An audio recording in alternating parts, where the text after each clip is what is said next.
So in our beta release, we've taken advantage of the fact that graphic items are version controlled to attach them to the EV document saved in a special classification, EV, which is a change controlled item, in order to be able to detect when changes are required to the graphic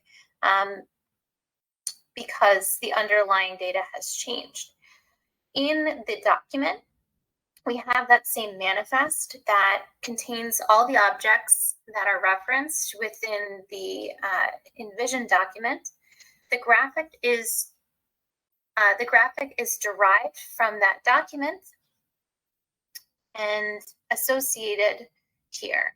So when we go ahead and go through the ECO process, we'll update the document and simultaneously release a revision to the graphic.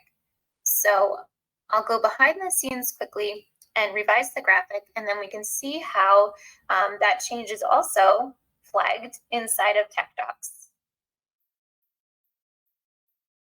So here, I've gone through the process of the ECO, of the document, the CAD, and the associated graphic. And now I'm back editing my TechDoc, and I can see that this graphic is out of date, and I can go ahead and update it to the latest. So all in all, we've created the ability to author unstructured Envision documents, pulling data back and forth from PLM,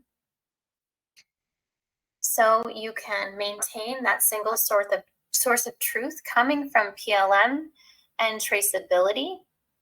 You also have the ability to create a document that contains a variety of data needed for workflows such as manufacturing work instructions, including 2D, 3D, and image data, vector drawings and text, symbology. These documents can contain links and